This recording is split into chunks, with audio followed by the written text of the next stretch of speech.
Namun, ia tahu betul bahwa konsol game mereka adalah tiruan, bahkan mungkin salinan dari konsol Nintendo lama, sementara Nintendo memegang hak patennya. Cartridge game yang dibundel itu bajakan, dan jika Nintendo menggugat mereka atas pelanggaran hak cipta, mereka akan menghadapi masalah besar, bahkan menghadapi penghentian produksi dan denda. Untungnya, mereka telah mempertimbangkan situasi ini sejak lama dan telah mengembangkan produk baru milik Xiao Bawang.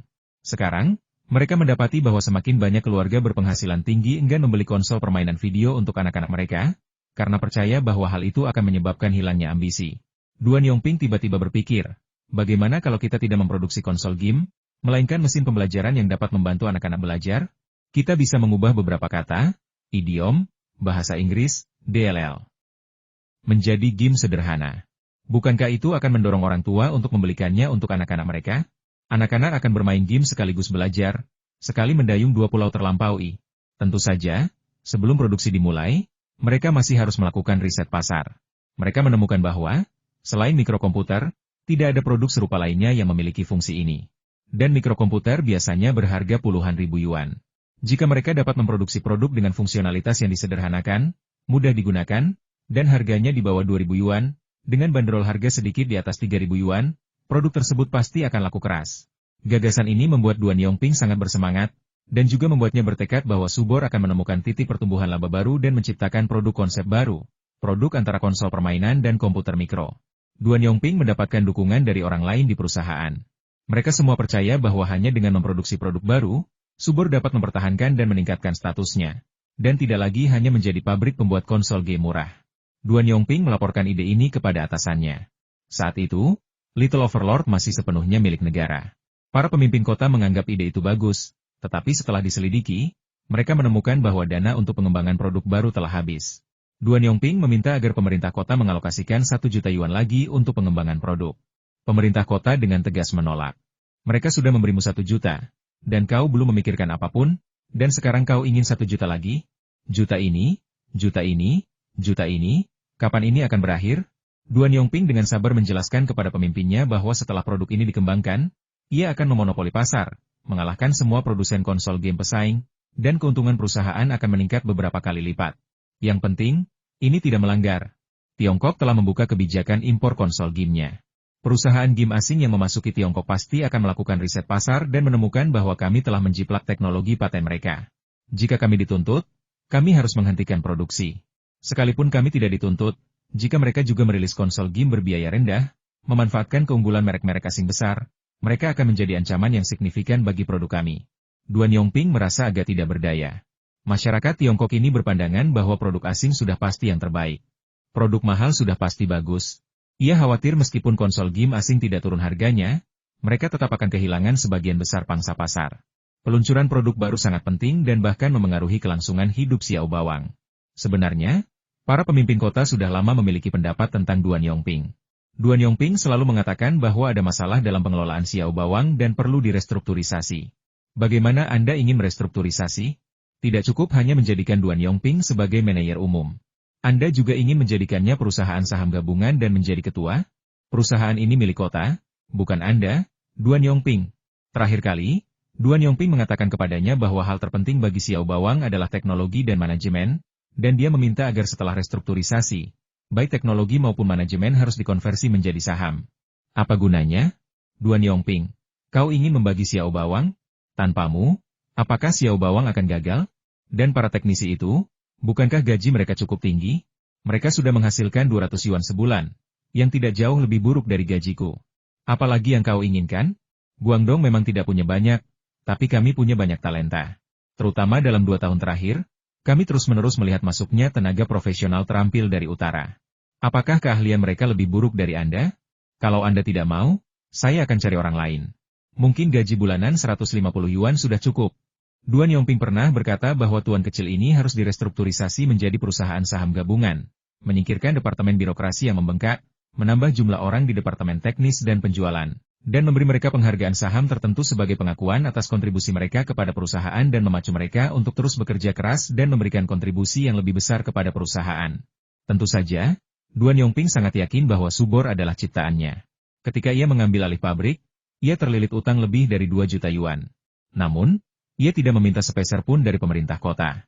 Ia mengandalkan utang, terus-menerus membujuk para dealer untuk membayar terlebih dahulu baru kemudian mengirimkan, dan menahan pembayaran dari pemasok material untuk memproduksi subor. Ia kemudian meminjam uang untuk beriklan di CCTV, yang menyebabkan pasar subor berkembang pesat dan dominasinya di antara produsen konsol game domestik. Ketika pertama kali menyebut dirinya Overlord, tujuannya adalah menjadi raja industri game. Kini, ia bisa dikatakan telah mencapainya, setelah menyumbangkan keuntungan puluhan juta dolar bagi kota tersebut selama beberapa tahun terakhir. Bukankah semua itu ulahnya? Bukankah seharusnya dia diberi imbalan? Lihat saja perusahaan-perusahaan asing itu. Setiap eksekutif mendapat saham di perusahaan itu. Kenapa saya tidak? Eksekutif mana yang lebih cakap dari saya? Siapa yang kontribusinya lebih besar dari saya? Kenapa para eksekutif asing itu berpenghasilan ribuan, bahkan puluhan ribu? Sementara saya hanya berpenghasilan sedikit di atas 200 yuan sebulan?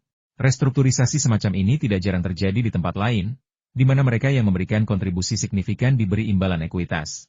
Duan Yongping yakin ia memenuhi kriteria ini, dan tak seorang pun di perusahaan atau pabrik akan keberatan.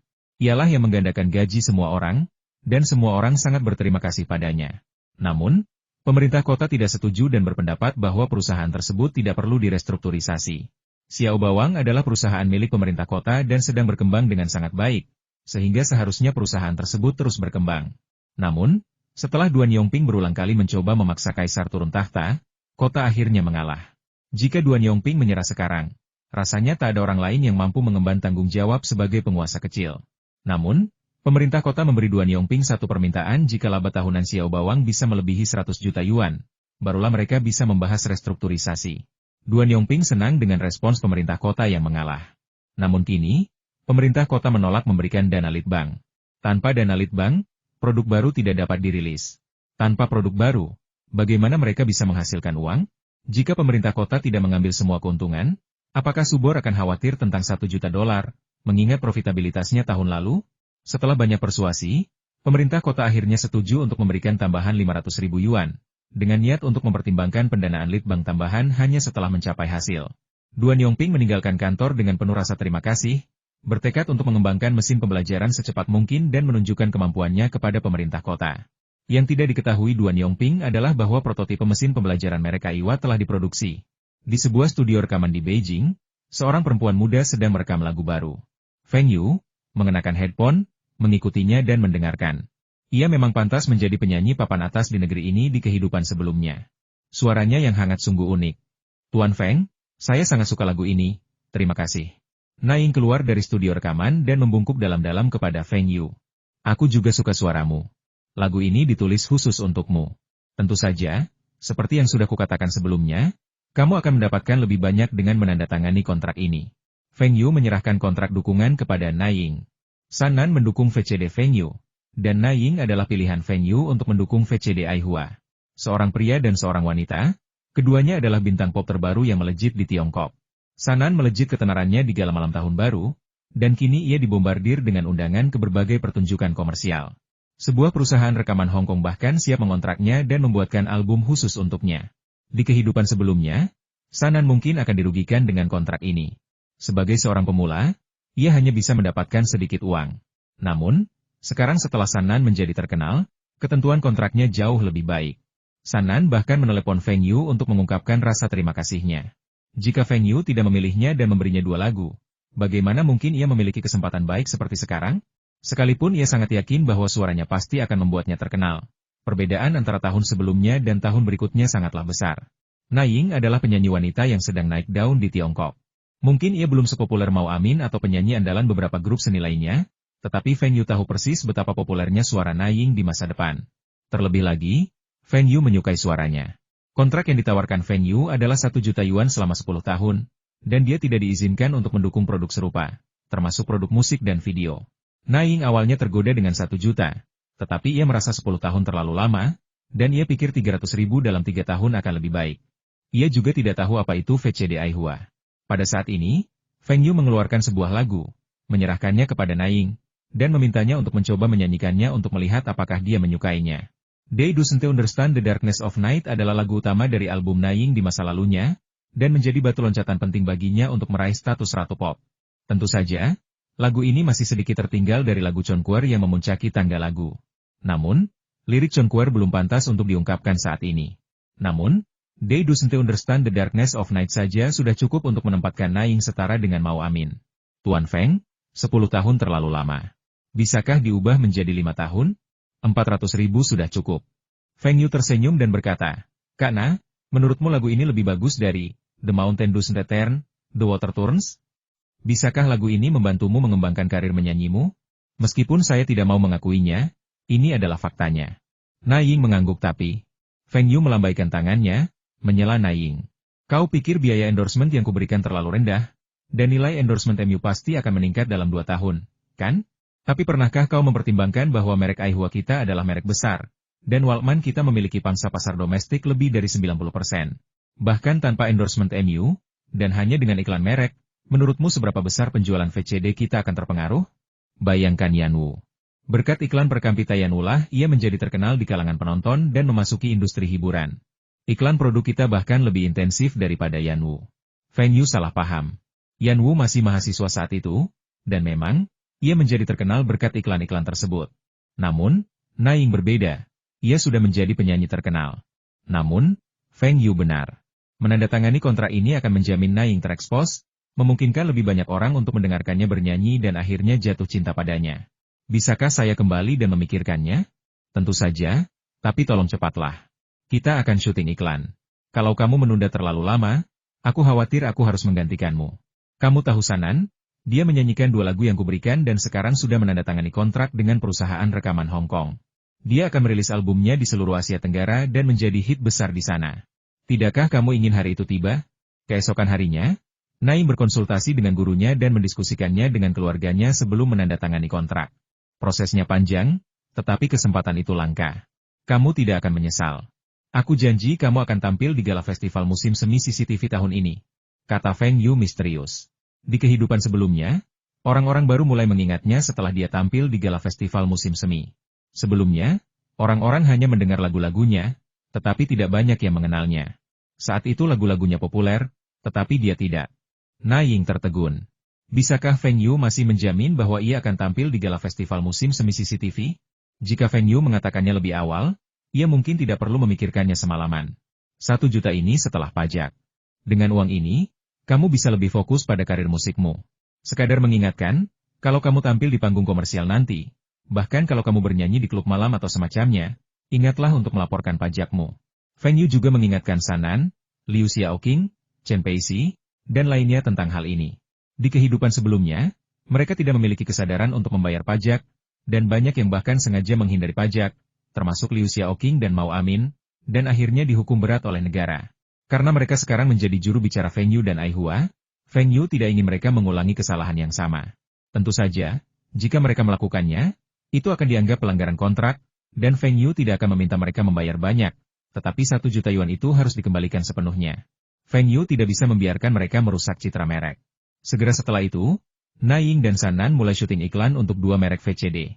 Merek Feng Yu menggunakan lagu The Red Flag is Flying sebagai musik latar, sementara merek Aihua menggunakan The Day Does Not Understand the Darkness of the Night. Kedua lagu ini memiliki gaya yang sangat berbeda, suara yang sangat berbeda, dan bahkan gaya melukis yang sangat berbeda. Tak ada jalan lain. Wajah Naing masih bisa membuatnya jadi penyanyi cantik, tapi wajah Sanan lebih baik memilih jalur bakat. Idola? Sepertinya dia belum pernah jadi idola seumur hidupnya. Untuk iklannya, Feng Yu mengundang 2 sutradara dalam negeri ternama. Satu adalah Chen Kaigi yang menyutradarai Yellow Earth, dan lainnya adalah Zhang Yimou yang menyutradarai Red Sorghum. Fu Guangzheng agak bingung. Merek ini milik kami. Saya mengerti Anda menyewa 2 juru bicara, tapi kenapa Anda harus menyewa 2 sutradara besar untuk syuting iklan itu? Mereka adalah sutradara termahal dan ternama di Tiongkok daratan.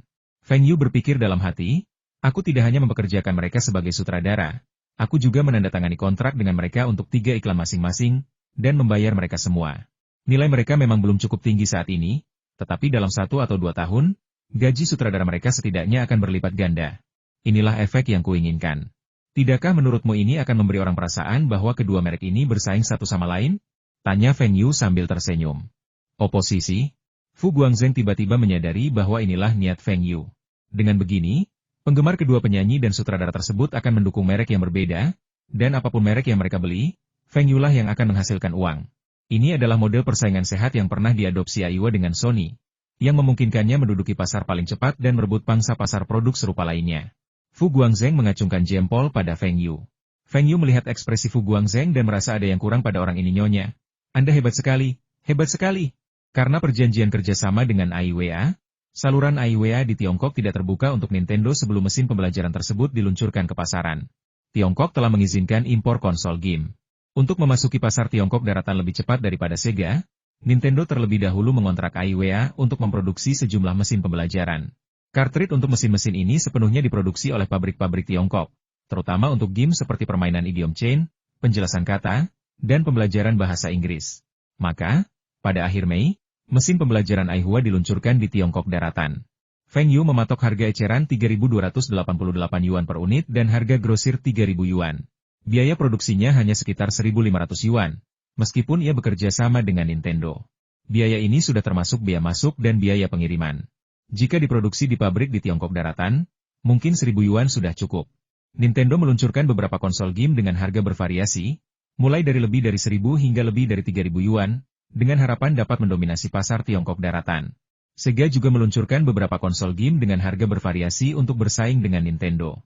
Mereka tidak menganggap serius mesin pembelajaran AIWA dan konsol permainan subor, percaya bahwa dengan permainan yang menyenangkan, konsol permainan yang lebih indah, dan kualitas yang lebih baik, mereka pasti akan menduduki pasar permainan Cina dalam waktu singkat, sama seperti mereka menduduki pasar Eropa dan Amerika. Nintendo baik-baik saja, berkat saluran distribusi AIWA-nya, dan para distributor tersebut ingin menguji pasar untuk melihat apakah konsol Nintendo akan laku dan apakah mereka bisa menghasilkan uang. Namun, itu sebenarnya hanya uji coba, dan produk yang mereka impor sangat kecil. Situasi Sega bahkan lebih buruk, tidak ada yang mau menyetok konsol mereka. Alasannya adalah karena tidak ada yang pernah mendengar tentang merek tersebut, dan harganya sangat tinggi, mereka yakin konsol itu tidak akan laku. Perwakilan Sega di Tiongkok hampir menangis mendengar alasan-alasan ini. Dulu kami pemimpin pasar, dan bahkan sekarang, kami masih nomor 2, kan? Ada apa dengan merek kami? Kalian membuatnya terdengar seperti tidak berharga. Produk kami laris manis di Eropa dan AS. Pada saat itu, Sega dan Nintendo juga menemukan bahwa pasar Tiongkok dibanjiri berbagai konsol game murah. Setelah membeli dan mempelajari beberapa konsol, mereka menemukan bahwa banyak di antaranya menggunakan teknologi paten mereka dan bahkan meniru tampilannya. Tetapi mereka tidak menerima biaya lisensi paten. Produsen konsol game ini mencuri teknologi mereka. Mereka mengajukan keluhan kepada pemerintah Tiongkok, menuntut larangan penjualan produk-produk tersebut dan kompensasi atas kerugian mereka. Tentu saja, pemerintah berpihak pada rakyat mereka sendiri. Lalu bagaimana dengan paten ini? Apakah Anda mengajukannya di Tiongkok? Apakah Anda mengajukannya di Asia? Tapi kami di Tiongkok tidak mengetahuinya. Berbeda dengan Eropa dan Amerika Serikat, Asia memiliki perjanjian ekonomi yang ditegakkan bersama oleh semua negara, termasuk permohonan paten. Oleh karena itu, perlindungan paten di Eropa dan Amerika Serikat jauh lebih baik daripada di Asia. Di Asia, terutama Asia Tenggara, banyak negara mewajibkan pengajuan paten di semua negara. Misalnya, paten di Jepang tidak akan berlaku di Tiongkok. Sementara Sega dan Nintendo berdebat dengan Cina, iklan untuk mesin pembelajaran merek AIWA secara resmi disiarkan di CCTV. Aktris yang diundang oleh mesin pembelajaran untuk iklan ini adalah Jin Wanjun. Tidak ada bintang cilik di Tiongkok yang lebih populer daripada dia. Meskipun demikian, biaya endorsementnya tidak tinggi. Ide periklanan juga diusulkan oleh Feng Yu. Jin Wanjun sedang berada di rumah, dengan TV di atas meja yang terhubung ke mesin pembelajaran AIWA. Di TV, beberapa burung dengan tulisan bahasa Inggris tercetak di badan mereka terbang. Jin Wanjun dengan terampil mengetik di keyboard, dan burung-burung itu berjatuhan satu demi satu seolah terkena peluru. Seorang wanita parubaya datang dan menyerahkan sebuah apel kepada Jin Wanjun. Sayang, bagaimana kamu mengatakan apel dalam bahasa Inggris? Apel? Apel. Gampang banget. Sambil berkata begitu, Jin Wanjun juga memberi isyarat, oke. Wanita itu merangkul Jin Wanjun dan menunjuk ke arah mesin pembelajaran AIWA di sebelahnya sambil berkata, karena saya membeli mesin pembelajaran AIWA ini untuk anak saya tidak perlu khawatir lagi tentang pelajarannya. Kamera mengunci mesin pembelajaran AIWA di atas meja, sementara Jin Wanjun berseru, mesin pembelajaran AIWA, pembelajaran mudah dan menyenangkan. Layar berubah menjadi mesin pembelajaran AIWA, dengan sederet karakter Cina di bawahnya AIWA elektrik, saya cinta Cina. Sayang, bagaimana kalau kita belikan anak kita salah satu mesin belajar AIWA ini?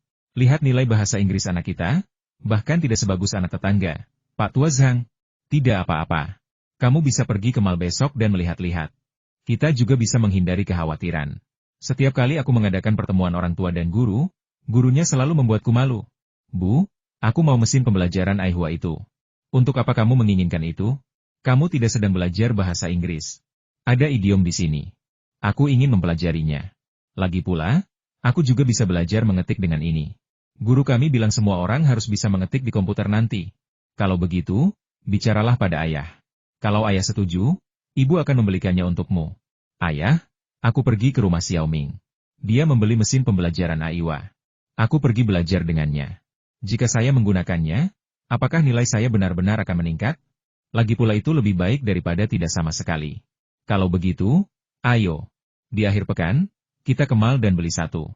Nanti kamu bisa belajar di rumah. Hei, ayahmu membelikanmu mesin pembelajaran Aiwa? Kamu belajar di rumah saat akhir pekan? SSST mesin pembelajaran ini bisa diisi dengan cartridge game. Aku lagi main kontra di rumah. Apa? Mesin pembelajaran ini bisa digunakan sebagai konsol game? Tentu saja. Ayahku tidak pernah membelikanku konsol game video, tapi kali ini mereka berinisiatif membelikannya untukku. Ayahku sedang dalam perjalanan bisnis malam ini, dan ibuku sedang shift malam. Maukah kau datang ke rumahku untuk bermain game video? Baiklah, aku akan bilang pada ibuku kalau aku akan belajar di rumahmu. Efek iklan CCTV sungguh luar biasa, terutama karena VCD-nya belum dirilis. Feng Yu telah membeli slot waktu khusus untuk iklan ini. Hanya dalam 3 hari, para distributor sudah menghubungi perusahaan Taihua, mendesak mereka untuk mengirimkan produk tersebut.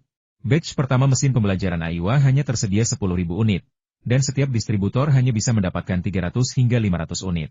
Melihat situasi penjualan saat ini, jumlah ini bisa terjual habis dalam seminggu. Wu Zigang segera menghubungi Fu Guangzheng. Mesin pembelajaran Aihua juga diimpor ke Tiongkok melalui perusahaan Aihua Hong Kong, yang menurunkan pajak. Aihua Hong Kong juga berupaya mempromosikan mesin pembelajaran di Taiwan, Malaysia, dan negara-negara lain.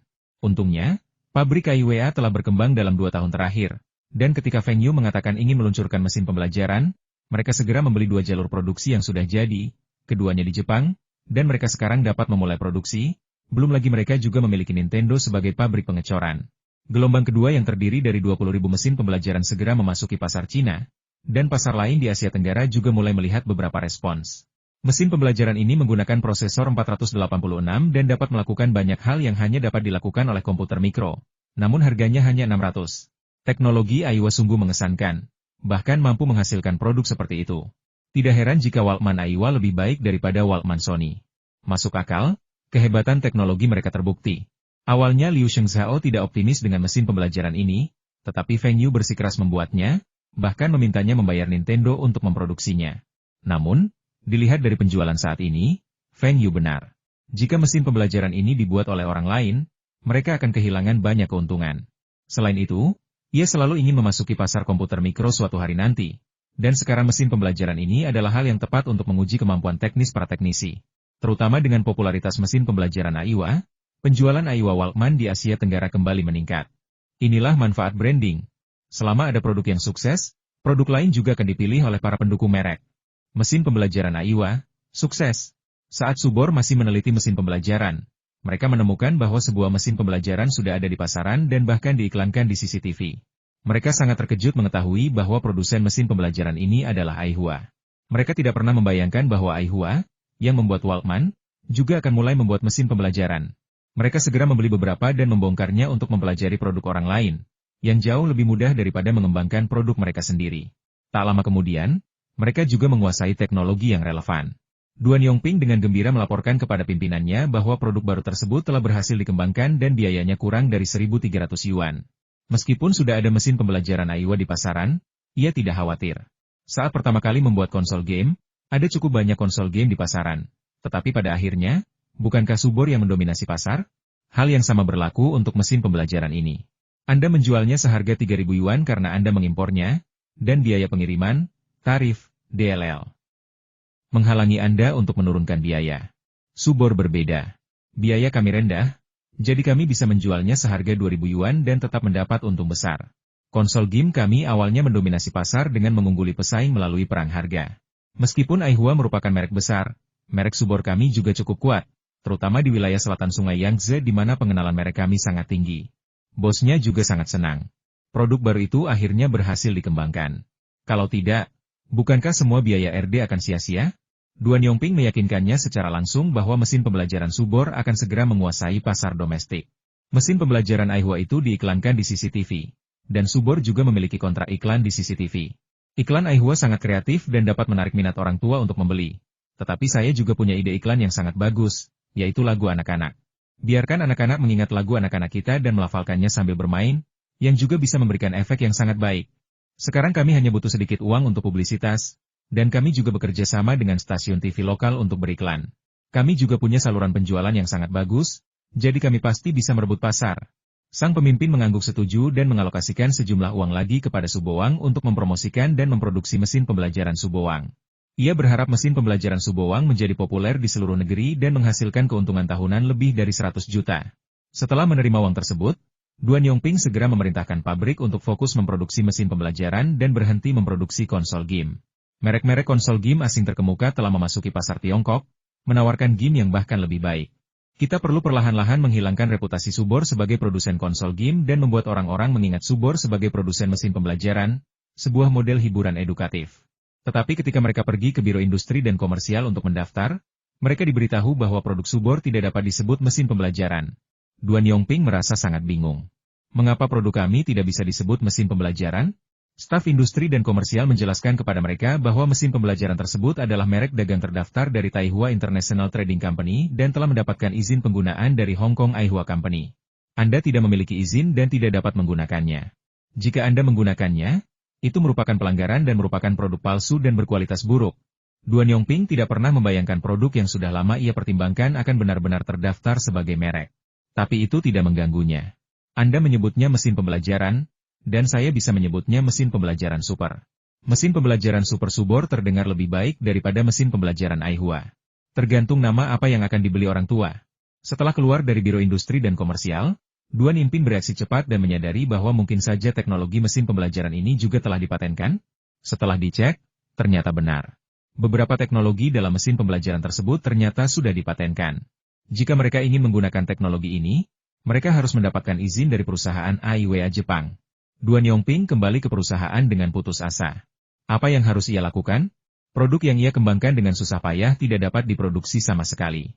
Bagaimana ia bisa menghasilkan 100 juta yuan? Sekarang, dia bukan hanya takut tidak akan mendapatkan saham yang diberikan oleh kota, tetapi dia bahkan mungkin disalahkan karenanya. Dia tahu para pemimpin kota sudah lama tidak senang dengannya, tetapi mereka tidak dapat menemukan alasan untuk menghukumnya. Sekarang, dia sendiri yang telah menyampaikan alasannya. Pabrik tersebut telah mengimpor begitu banyak bahan untuk memproduksi mesin pembelajaran dan bahkan sudah mulai memproduksinya. Ia juga telah menghubungi distributor dan bersiap untuk mendistribusikannya ke seluruh negeri bulan depan. Tapi sekarang, mereka tidak bisa menjual produk ini sama sekali karena melanggar hak cipta. Mereka bisa berdebat dengan produsen konsol game Jepang, dan bahkan pemerintah nasional akan memihak mereka. Tapi bagaimana kalau keduanya produk Cina?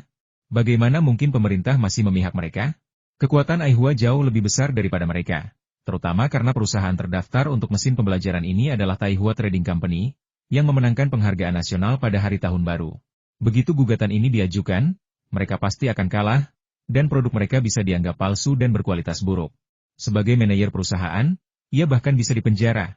Para pemimpin kota masih bermimpi bahwa mesin pembelajaran Subor akan populer di Tiongkok. Saat itu tiba, semua ini akan menjadi pencapaian politiknya, dan ia layak dipromosikan.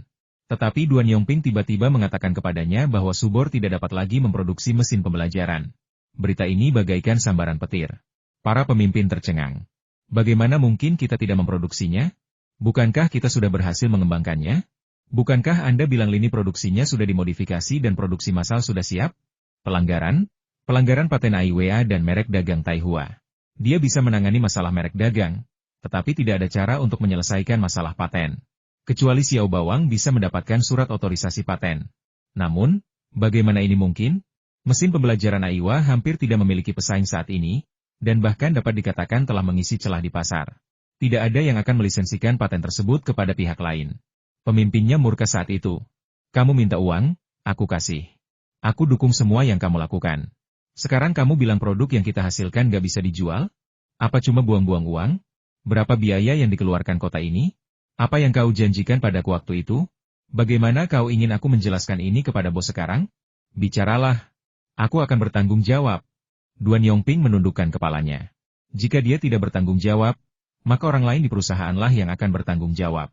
Dia percaya bahwa dengan kemampuannya, bahkan jika dia dipecat, dia masih bisa mendapatkan pekerjaan bergaji tinggi, atau bahkan memulai bisnisnya sendiri. Tapi bagaimana kalau yang lain dipecat? Bagaimanapun, masalah ini tak lepas dari keputusannya yang buruk. Kamu bertanggung jawab? Bagaimana bisa kamu bertanggung jawab? Produk-produk ini harganya jutaan. Dan lebih dari itu, ada juga pembayaran ke distributor. Kita menerima puluhan juta di muka dari orang lain. Dan menurut kontrak, kita harus mengembalikan uang 2 kali lipat. Itu lebih dari 20 juta. Lebih dari 20 juta, dan kamu selesai hanya dengan mengatakan kamu bertanggung jawab? Duan Yongping kemudian menyadari bahwa salah satu keputusannya yang salah dapat menyebabkan Xiao Bawang kehilangan 20 hingga 30 juta. Ini bukan sesuatu yang bisa diselesaikan hanya dengan mengundurkan diri. Produksi dan kirim produk ke dealer sesuai kontrak. Ini satu-satunya cara sekarang, kata pemimpin itu setelah memikirkannya. Duan Yongping menatap pemimpinnya dengan kaget. Ini ilegal. Bukankah ini membuatku disalahkan? Aku bisa masuk penjara. Tidak, aku tidak setuju. Kau akan menghancurkan Little Overlord sepenuhnya. Sekalipun kau membayarnya kembali, Little Overlord masih di sini. Masih ada harapan, dan uang yang hilang bisa didapatkan kembali. Tapi kalau kau memproduksi barang palsu dan jelek, Little Overlord akan tamat. Ketika Duan Yongping sedang bingung, seseorang yang mengejutkannya datang ke perusahaan Xiao Bawang. Halo, saya Fu Guangzheng, manajer umum perusahaan Aihua Hong Kong. Ada yang ingin saya bicarakan dengan Anda. Feng Yu sudah lama memberitahu Fu Guangzheng untuk mengawasi perusahaan Xiao Bawang, karena mereka pasti akan memproduksi mesin pembelajaran. Namun, sebelum mereka bisa menjualnya, mereka harus memberitahu bahwa mereka melanggar hak cipta, sehingga produk mereka tidak akan laku sama sekali. Kalau berani jualan, mending cari pengacara aja, tuntut mereka. Namun, Feng Yu tidak menyangka bahwa meskipun Subor telah memproduksi mesin pembelajaran, mereka tidak berani menjualnya kepada publik. Kini, pabrik telah berhenti berproduksi, dan produk-produknya menumpuk di gudang. Pada saat ini, Fu Guangzheng datang ke sini, tentu saja bukan untuk memberi wewenang kepada mereka. Tetapi Feng Yu tertarik dengan kemampuan pabrik, merek, dan personal teknis Subor, dan ingin mengakuisisi Subor. Kamu bilang kamu ingin mendapatkan Subor? Benar, Subor sekarang terlilit utang besar, kan? Mereka bahkan tidak bisa menjual produk mereka. Kalau mereka menjualnya, itu dianggap pelanggaran hak cipta dan akan ditutup oleh otoritas industri dan komersial. Tapi kalau Subor menjualnya ke saya, kota akan dapat banyak uang, para pekerja tidak akan di-PHK, dan perusahaan akan tetap di sini dan tidak akan pindah. Jadi kota tetap akan mendapatkan pendapatan pajak. Duan Yongping menatap mata Fu Guangzheng. Apa kau sengaja? Bagaimana mereka tahu Subor memproduksi mesin pembelajaran? Apa mereka sudah lama mengincar Subor? Apa ini jebakan? Fu Guangzheng sangat tenang disengaja. Kami sengaja membiarkan Anda membaca produk kami. Jika saya benar-benar melakukannya dengan sengaja, maka saya akan memesan Subor Anda dalam jumlah besar. Ketika Anda tidak dapat memproduksi produk tersebut, saya akan menuntut ganti rugi 2 kali lipat. Mungkin kami bahkan tidak perlu membeli Subor itu. Pengadilan akan langsung memberikannya kepada saya. Duan Yongping terkulai di kursinya. Benar, jika pihak lain benar-benar melakukannya, maka Xiao Bawang bahkan tidak akan punya kesempatan untuk bertahan hidup. Tapi dia selalu merasa ada yang salah. Mengapa saat mereka mengembangkan mesin pembelajaran, orang lain sudah berhasil mengembangkannya? Dia bisa mengerti pendaftaran paten. Tetapi mengapa mesin pembelajaran harus didaftarkan sebagai merek dagang? Ini sangat aneh. Tetapi seperti yang dikatakan Fu Guangzheng, jika jebakan dipasang, Xiao Bawang akan berada dalam situasi yang jauh lebih buruk dari ini.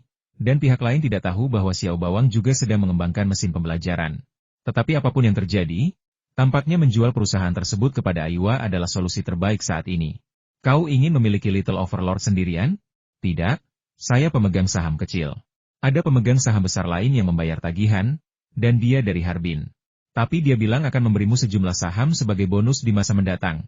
Duan Yongping, apakah ini solusi yang kau sebutkan? Jual tuan kecil? Pemimpin kota memelototi Duan Yongping. Kau ingin aku menjual perusahaan yang meraup untung hampir 30 juta tahun lalu? Sekretaris Liu, selain menjual perusahaan ini kepada saya, apakah menurut Anda ada solusi lain? Hanya jika saya mengakuisisi Subowang, kita bisa menghindari masalah Subowang membayar kompensasi ganda kepada para dealer, karena kita bisa menyediakan mesin pembelajaran Aihua, yang seharusnya bisa diterima oleh para dealer. Atau kita juga bisa memberi wewenang kepada Subowang untuk memproduksi mesin pembelajaran, yang hanya kita yang bisa memberi wewenang karena teknologi yang dipatenkan ada di tangan kita. Fu Guangzheng menepuk dadanya dengan ekspresi sangat bangga. Sekretaris Liu menundukkan kepalanya dan tetap diam, sementara Duan Yongping duduk di samping dengan kepala tertunduk, tidak mengatakan sepatah kata pun. Tidak ada kemungkinan lain, kita bisa bekerja sama.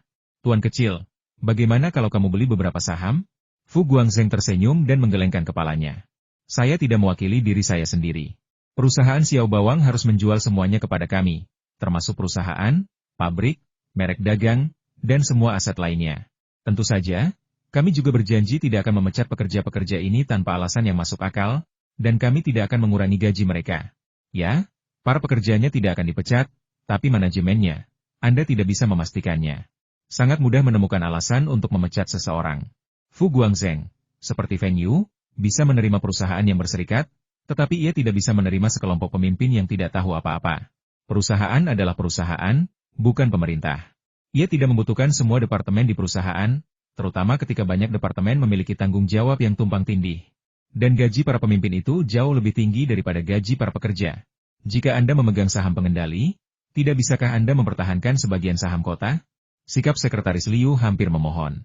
Jika dia mempertahankan sebagian sahamnya, dia bisa bilang dia mendatangkan modal Hong Kong dan modal swasta untuk mengembangkan perusahaan. Tapi jika dia menjual semuanya, bagaimana dia akan menjelaskannya kepada bosnya? Kami hampir saja kena produk palsu dan bajakan, jadi perusahaan itu akan bangkrut dan diakuisisi? Fu Guangzheng masih menggelengkan kepalanya dengan tegas. Maaf, sungguh tidak bisa.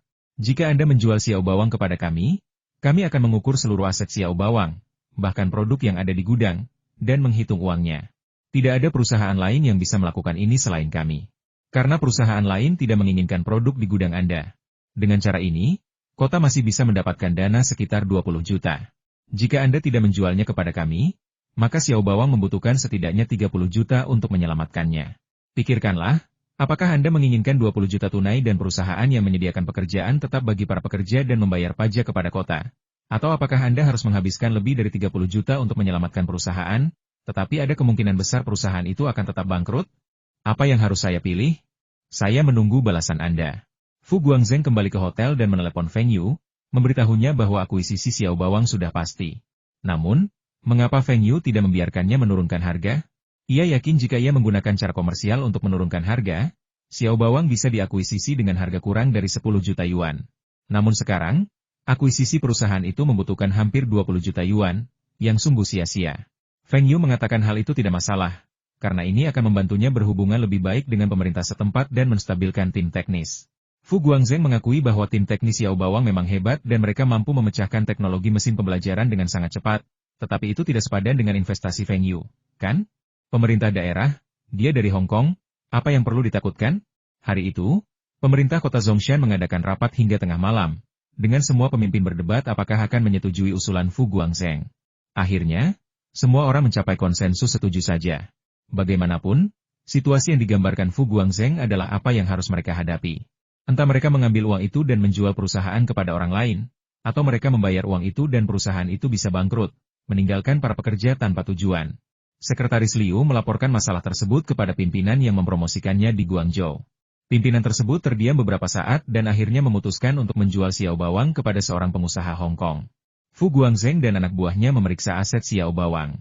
Inventaris material dan produk bernilai jutaan, dan aset perusahaan lainnya, seperti peralatan dan merek, juga utuh. Namun, uang di rekening tersebut tiba-tiba ditransfer oleh pemerintah kota. Hal ini membuat Fu Guangzheng geram. Kita sepakat untuk menanggung utang itu, tetapi pasar tidak mampu menyentuh 1 sen pun dari aset tersebut. Apa maksudmu dengan melakukan ini sekarang? Selama negosiasi, ia kehilangan ketenangannya dan berulang kali menunjukkan berbagai masalah di Xiao Bawang, termasuk pabrik yang kecil, para pekerja lanjut usia, manajemen yang kacau, keuangan yang kacau, dan tingginya aset bermasalah. Katanya masih ada puluhan juta pesanan? Tolong, bisakah kamu penuhi pesanan itu? Tanpa kami, pesanan itu seperti surat kematian. Akhirnya, Fu Guangzheng menyingkirkan sebagian besar manajemen Xiao Bawang, hanya menyisakan mereka yang bertanggung jawab atas produksi, penjualan, dan RD. Pembayaran tunai terakhir kepada Xiao Bawang hanya 17 juta yuan. Dibandingkan dengan 20 juta yuan yang dijanjikan Fu Guangzheng sebelumnya. Pemerintah kota sebenarnya hanya mentransfer sedikit di atas 800.000 yuan. Mereka mencoba mendapatkan sedikit keuntungan, tetapi akhirnya menderita kerugian besar. Perusahaan Xiao Bawang resmi berganti nama menjadi perusahaan Aihua Xiao Bawang, dengan Feng Yu memegang 80% saham dan Fu Guangzheng 10%. Feng Yu juga memberikan 10% saham kepada Duan Yongping untuk dibagikan, dengan janji jika Duan Yongping dapat memberikan kontribusi yang lebih besar kepada perusahaan, ia akan menghadiahinya dengan lebih banyak saham. Setelah Subor diakuisisi, pabrik akan memproduksi 2 merek produk, satu mesin pembelajaran Aihua dan yang lainnya mesin pembelajaran Super Subor. Harganya juga sedikit berbeda. Harga eceran mesin pembelajaran Super Subor ditetapkan sebesar 2.680. Pasar mesin pembelajaran akhirnya sepenuhnya berada di tangan Feng Yu. Norio Ohga telah mengawasi Aiwea. Lagi pula, Aiwea masih belum melunasi utang mereka. Dua model Walkman yang dirilis Aiwea tahun ini sekali lagi mengungguli Sony, dan mereka benar-benar kalah telak. Aiwea kini menguasai lebih dari 40% pangsa pasar Walkman global dan terus meningkat. Pangsa pasar Sony telah turun menjadi sekitar 30% dan masih terus menurun. Tetapi Norio Ohga menemukan kesalahan besar yang dilakukan Aiwea, yaitu, setelah Aiwea bekerja sama dengan Nintendo, ia malah menghasilkan mesin pembelajaran. Apa-apaan ini? Kelihatannya bukan konsol game, apalagi komputer mikro. Mungkinkah produk ini akan populer jika dirilis ke pasaran? Sepertinya semua keuntungan Aiwea dari Walkman tahun ini akan terbuang sia-sia untuk mesin pembelajaran ini. Aiwea benar-benar menyewa Nintendo untuk memproduksi produk ini. Apa Nintendo bodoh? Kenapa mereka memberikan sebagian besar keuntungannya kepada Aiwea? Karena tidak akan ada keuntungan sama sekali. Nintendo hanya tertarik dengan saluran penjualan Aiwea di Tiongkok. Bos Aiwea di Tiongkok itu benar-benar bodoh. Dia malah membantu hubungan masyarakat dan membuat Tiongkok mengizinkan impor konsol game. Setelah Nintendo dan Sega memasuki pasar Tiongkok, semua produsen konsol game Tiongkok hancur. Belum lagi mesin pembelajaran konyol ini, yang pasti akan disingkirkan. Ini adalah kasus tipikal mengundang serigala ke dalam rumah dan menjadi picik. Sangat mungkin Aiwea akan terpuruk akibat produknya yang gagal, seperti yang pernah terjadi sebelumnya. Jika Aiwea kembali mengalami masalah keuangan, Walkman Sony akan bangkit kembali. Sony saat ini sedang mengembangkan Walkman ultra tipis, yang pasti akan kembali populer setelah diluncurkan.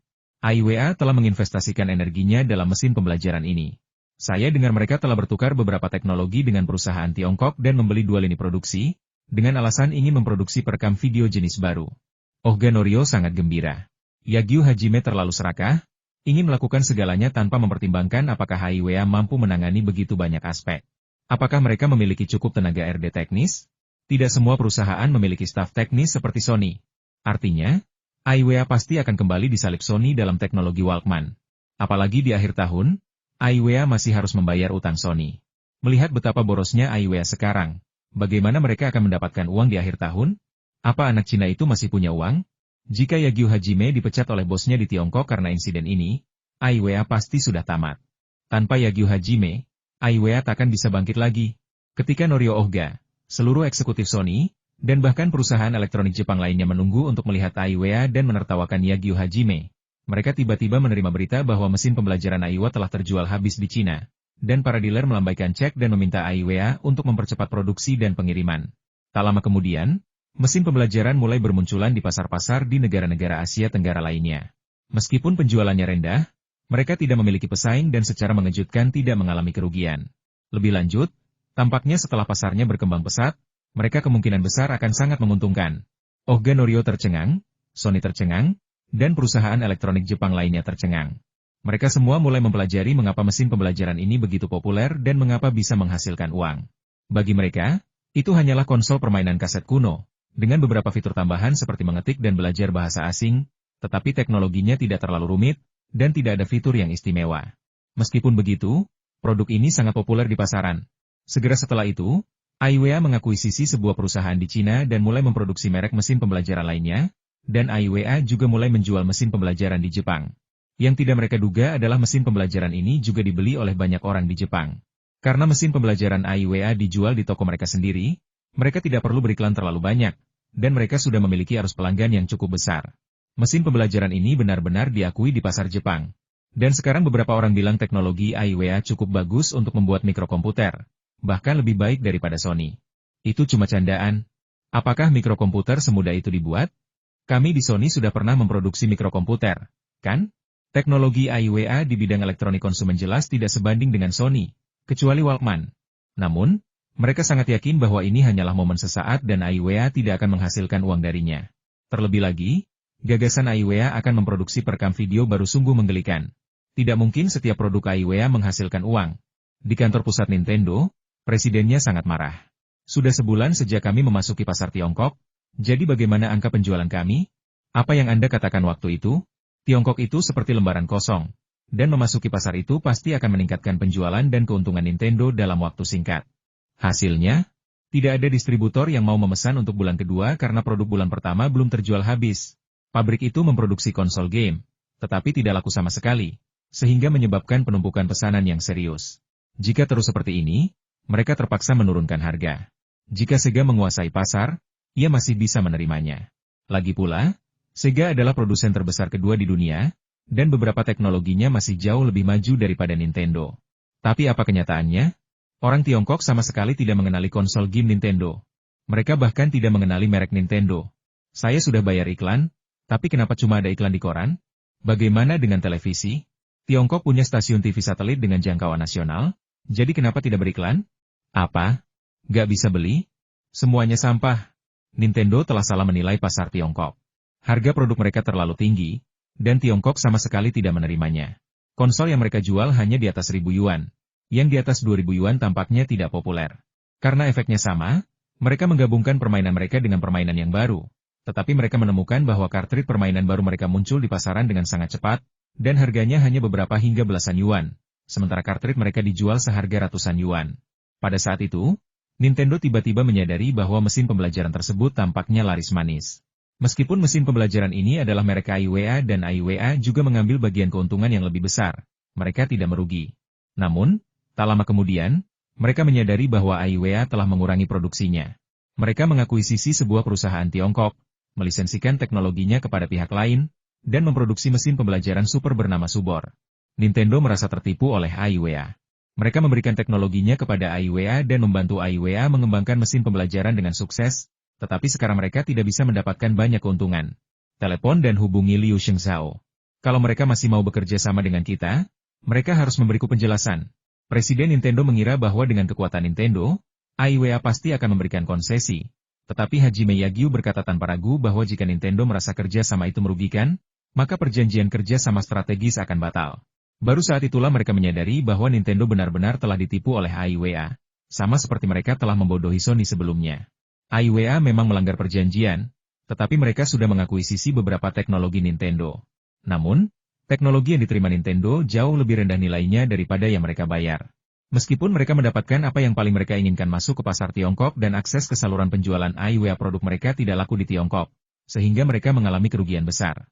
Kini Nintendo sama seperti Sony, mengutuk kemunduran AIWA, mengutuk mesin pembelajaran yang hanya bertahan sesaat, dan mengutuk rekam video AIWA yang tidak diminati siapapun. Setelah Subor Super Learning Machine diluncurkan di pasaran, meskipun lebih murah daripada AIWA Learning Machine, responsnya tidak sebaik yang dibayangkan Duan Yongping. Segera setelah itu, Duan Yongping mengusulkan ide periklanannya ke Ping Song, dan Feng Yu segera menyesuaikan 2 slot waktu iklan untuknya. Anda tepuk, saya tepuk, Subor telah merilis mesin pembelajaran. Lagu tepuk tangan Subor, yang pernah dianggap sebagai contoh iklan klasik, gagal mempertahankan kejayaannya.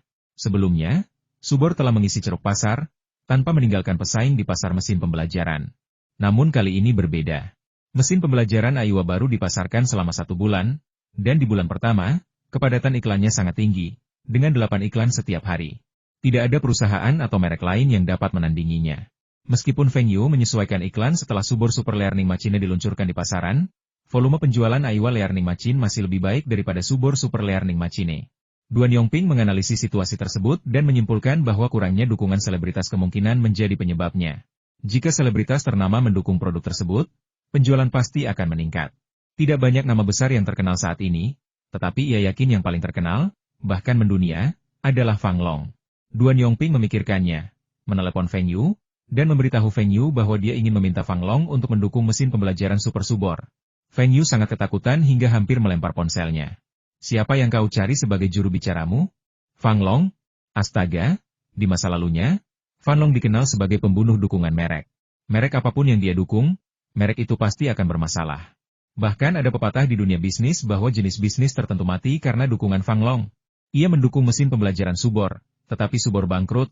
Ia mendukung VCD Aido, tetapi CEO Aido masuk penjara dan perusahaannya bangkrut. Ia mendukung Fen Huang Cola, tetapi merek Fen Huang Cola menghilang. Ia mendukung mobil KID, tetapi hanya terjual sedikit di atas 900 unit di seluruh negeri dan mereknya pun menghilang. Ia mendukung sampo bawang, tetapi ternyata bersifat karsinogenik. Ia mendukung pangsit sinian, tetapi pangsit tersebut ditarik dari pasaran setelah ditemukan mengandung patogen. Ia mendukung mobil Mitsubishi, tetapi ditarik kembali. Orang pertama yang hancur total di kehidupan sebelumnya adalah Xiao Bawang. Jadi ketika Feng Yu mendengar bahwa Duan Yongping ingin Fang Long menjadi juru bicaranya, ia merasakan pembuluh darah di dahinya berdenyut. Tuan Feng, Fang Long adalah selebritas Tiongkok terpopuler di Tiongkok, Asia, dan bahkan dunia. Dengan dukungannya terhadap produk kami, merek kami pasti akan semakin berkembang, baik di dalam negeri maupun internasional. Saya menelepon dan bertanya. Mereka meminta 5 juta RMB untuk dukungan selama 2 tahun, termasuk syuting iklan dan iklan cetak. Saya menegosiasikannya menjadi 4,5 juta. 4,5 juta untuk 2 tahun sebenarnya cukup murah. Mengingat pengaruh Fang Long, bahkan di Asia, itu sangat murah. Namun, saat itu, Fang Long jarang mengunjungi Tiongkok daratan. Lagi pula, Hong Kong belum kembali ke Tiongkok, dan ia hampir tidak pernah menghadiri acara bisnis di sana. Potensi komersialnya belum sepenuhnya tergali. Penawaran yang diajukannya kepada Xiao Bawang mungkin merupakan ujian untuk menguji nilai komersialnya sendiri di daratan. Mengenai hilangnya dukungan Fan Long, seseorang di kehidupan sebelumnya pernah mengatakan bahwa hal itu sepenuhnya disebabkan oleh ketenaran Fan Long yang luar biasa. Penjualan produk akan meroket setelah Fan Long mendukung suatu produk. Semua orang menyukai bintang besar dan membeli produk yang mereka dukung karena kepercayaan. Lonjakan penjualan ini seringkali disebabkan oleh kapasitas produksi yang tidak memadai, ekspansi yang sembrono, manajemen yang lalai, dan penjualan yang kacau. Di lain waktu, produk itu sendiri tidak cukup bagus, tetapi perusahaan secara membabi buta mempercayai ketenaran Fan Long. Poin terpentingnya adalah pohon besar menarik angin. Awalnya, tidak ada yang salah, tetapi berkat dukungan Fang Long, perhatian meningkat drastis, dan masalah kecil pun dianggap besar.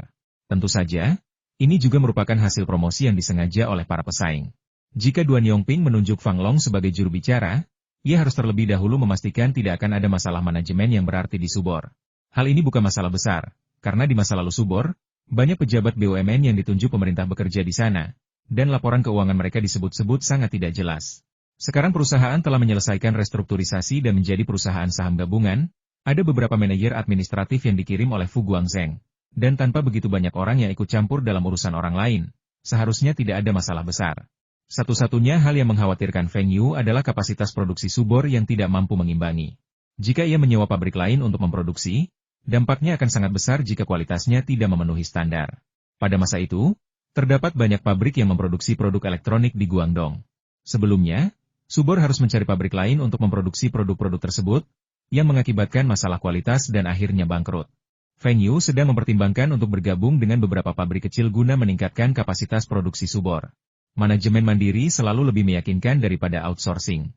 Apakah Anda sudah membicarakan hal ini dengan Presiden Fu? Apakah beliau setuju? Feng Yu merasa sedikit pusing. Saya sudah bicara dengan Tuan Fu, dan beliau meminta saya untuk meminta pendapat Anda. Fu Guangzheng sebenarnya merasa tidak masalah meminta Fang Long menjadi juru bicara, dan biaya dukungan sebesar 4,5 juta jauh lebih murah daripada kekayaan bersih Fang Long di Hong Kong.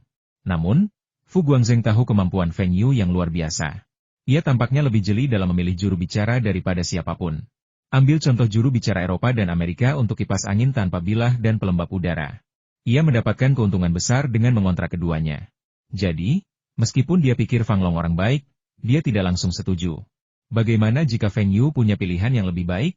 Bos Duan, pernahkah Anda mempertimbangkan bahwa pabrik Subor sekarang harus memproduksi tidak hanya mesin pembelajaran Super Subor tetapi juga mesin pembelajaran Aiwa? Penjualan saat ini kurang lebih setara dengan produksi. Bagaimana jika penjualan Subor meroket setelah Fang Long menjadi juru bicara dan kapasitas produksi tidak dapat mengimbanginya? Ada banyak pabrik elektronik di dekat kita, jadi kita bisa mencari seseorang yang bisa mengerjakannya untuk kita. Benar saja, kami mengambil jalan lama yang sama. Bisakah kita menggabungkan beberapa pabrik elektronik dan mempekerjakan yang lain untuk memproduksinya? Akan lebih baik jika kita mengelolanya sendiri. Silakan diskusikan hal ini dengan Tuan Fu dan temukan solusinya. Sial, jika Anda meminta Fang Long menjadi juru bicara, Anda jangan pernah meminta orang lain melakukan pekerjaan itu untuk Anda. Duan Yongping membicarakan hal ini dengan Fu Guangzheng. Dengan dana Subor saat ini, mengakuisisi satu pabrik kecil tidak akan menjadi masalah, tetapi mengakuisisi 2 pabrik akan lebih sulit. Namun, mereka juga bisa mengadopsi metode lama mengumpulkan dana dari distributor terlebih dahulu, kemudian menggunakan uang tersebut untuk mengakuisisi pabrik, dan kemudian menjual produk yang dihasilkan kepada distributor. Jika dana masih belum mencukupi, mereka bisa menunda pembayaran material atau bahkan gaji pekerja. Upah pekerja tertekan? Fu Guangzheng dan Feng Yu sepakat dalam hal ini. Tidak. Pembayaran kepada pemasok dan distributor material bisa ditunda, bahkan pinjaman bisa diberikan, tetapi upah pekerja tidak bisa ditekan. Setelah keduanya berdiskusi, mereka menghubungi Feng Yu, yang juga setuju dengan ide Fu Guangzheng. Jadi, mari kita cari pinjaman. Kapasitas produksi Xiao Bawang harus diperluas. Dalam 2 tahun terakhir, Pertumbuhan ekonomi Tiongkok terus melaju pesat, pendapatan masyarakat semakin tinggi, dan penjualan mesin pembelajaran juga akan semakin baik. Selain itu, dengan Fang Long sebagai juru bicara, penjualan pasti akan lebih baik. Tepat ketika pasar mesin pembelajaran sedang booming, sebuah pabrik VCD merek Fengyu dibangun dan memulai uji coba produksi. Namun, Fengyu tidak sempat berkunjung karena harus mengikuti ujian akhir. Mendengarkan dengan saksama di kelas memang memainkan peran penting. Meskipun guru tidak menyoroti poin-poin penting, Fengyu merasa ia telah belajar dengan baik. Ia dapat langsung memikirkan jawaban atas banyak pertanyaan. Bahkan mata kuliah pilihan negosiasi bisnis pun terlaksana dengan sangat baik. Fengyu bahkan merasa telah mempelajari lebih banyak keterampilan negosiasi. Tahun pertama kuliah telah usai, tetapi bagi mahasiswa Universitas Jingcheng, masa itu belum berakhir. Universitas Jingcheng memiliki tradisi bahwa selama liburan musim panas, mahasiswa baru harus mengikuti pelatihan militer tertutup selama 2 minggu. Ini bukan sekadar belok kiri atau kanan, tetapi juga termasuk latihan lapangan, menembak, dan latihan lainnya. Kecuali ada alasan khusus, Anda tidak diperbolehkan cuti, atau Anda harus mengulang kelas. Fengyu juga agak tertarik dengan ini, jadi dia tidak mengambil pintu belakang dan mengikuti orang lain untuk berpartisipasi dalam pelatihan militer. Saya tahu kalian semua berbakat dan berpendidikan jauh lebih tinggi daripada saya, tapi itu bukan alasan untuk bermalas-malasan.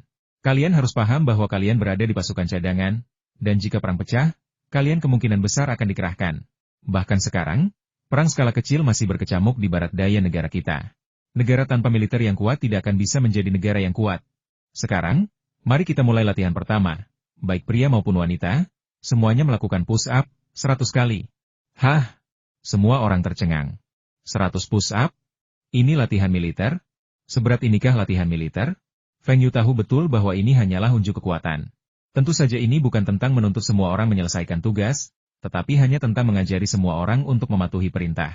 Lagi pula, setidaknya sebelum kelahirannya kembali, Tiongkok belum banyak mengalami perang. Kalau tidak akan ada putaran pelucutan senjata lagi. Semua orang berbaring di tanah dan mulai melakukan push-up. Fengyu tiba-tiba menyadari bahwa instrukturnya juga berbaring di tanah dan melakukan push-up bersamanya. 1, 2, 3, 98, 99, 100. Ketika sang instruktur berdiri dari tanah, ia pun berkeringat deras, tetapi semua murid sudah terduduk di tanah, bahkan ada yang tergeletak di tanah dengan lengan mati rasa. Fengyu masih dalam kondisi prima, tapi setelah berlari lebih dari 50 kali, ia juga berbaring untuk beristirahat. Astaga, kenapa instrukturnya tidak meminta berhenti? Ia tidak akan membuat semua orang selesai, kan? Semuanya harus selesai. Siapapun yang selesai duluan boleh istirahat. Nanti ada lompat katak dan kegiatan lainnya. Kita akan selesai setelah semua orang selesai. Kalau kalian tidak selesai sebelum siang, kalian tidak akan makan siang. Teruslah berusaha. Sial, kami bukan pasukan khusus, apakah kami perlu sekejam itu? Fengyu menggertakkan gigi dan gigih.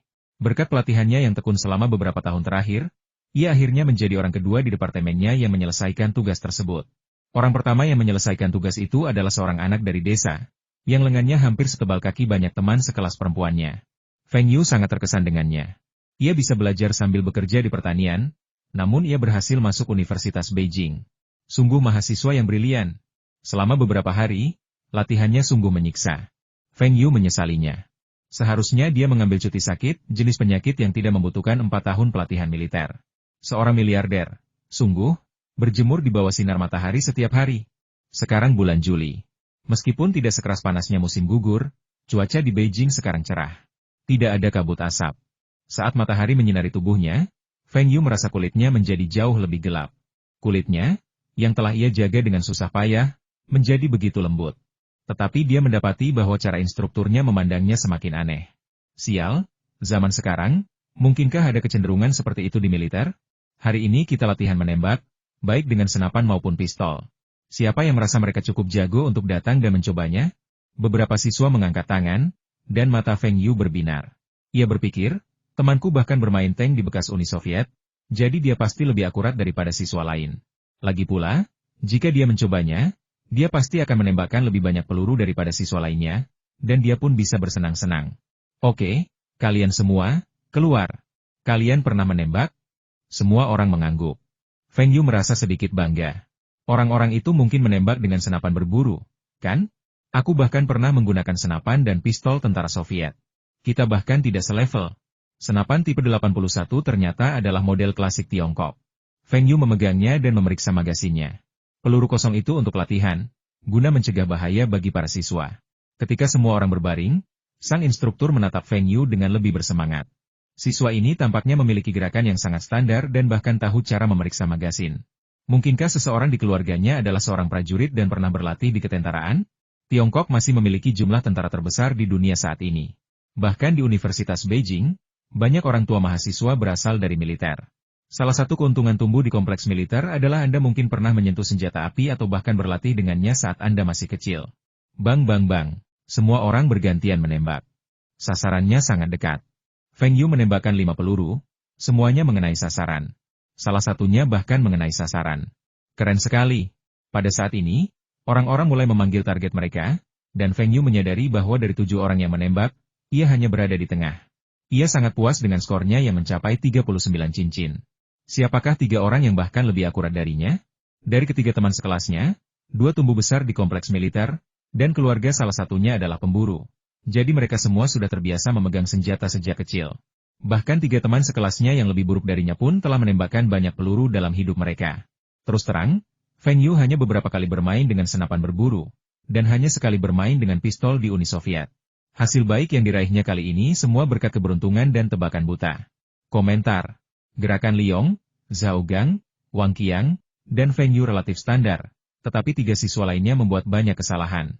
Sekarang, seseorang akan mendemonstrasikan teknik menembak standar. Semua orang harus belajar dengan saksama. Setiap kali kalian meleset dari sasaran, lakukan 10 lompatan. Kita masing-masing akan menembak 3 kali lagi. Aku tidak ingin melihat siapapun di timku melakukan lompatan. Meskipun ada yang mengajar, jelas terlihat banyak siswa yang baru pertama kali menyentuh senjata. Setengah jam kemudian, ada sekelompok katak yang memegang senjata di depan tempat acara. Feng Yu dan beberapa orang lainnya menyaksikan yang lain menari, dengan semburat kebanggaan di wajah mereka. 7 dari kalian, tembakan 3 peluru lagi. Kalau skor kalian kurang dari 24 cincin, kalian harus melompat. Kurang 1 cincin, 10 kali lipat. Sial, ini jelas ditujukan pada mereka. Jadi Feng Yu juga menjadi katak, tetapi kali ini peruntungannya tidak terlalu baik. Pelatihan militer 2 minggu itu berakhir dengan cepat. Pada hari terakhir, Feng Yu dan beberapa siswa lainnya dipanggil oleh instruktur ke kantor pusat perusahaan untuk berdiskusi. Feng Yu melihat sekeliling dan menyadari bahwa orang-orang yang dipanggil tampaknya telah menunjukkan kinerja yang baik selama pelatihan. Apa maksud instruktur itu?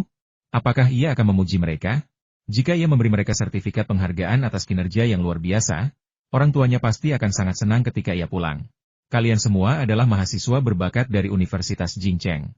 Kalian bisa memberikan kontribusi besar bagi negara di masa depan. Tapi ada banyak cara untuk berkontribusi bagi negara. Pernahkah kalian berpikir untuk bergabung dengan militer? Apa? Mendaftar? Feng Yu segera menggelengkan kepalanya. Kalau aku mau masuk tentara, aku bisa saja lulus SMA, dan aku bahkan sudah mendapat perawatan khusus. Sekarang setelah aku diterima di Universitas Jingcheng, kau malah meminta kami masuk tentara? Hanya orang bodoh yang mau setuju.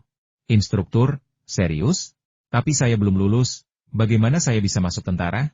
Sial, apa benar ada yang mau masuk tentara? Feng Yu menoleh dan melihat. Ternyata itu teman sekelas yang lengannya lebih besar dari kaki gadis itu. Ada 2 pilihan. Pertama, pindah ke akademi militer dan lulus sebagai komandan peleton letnan 2.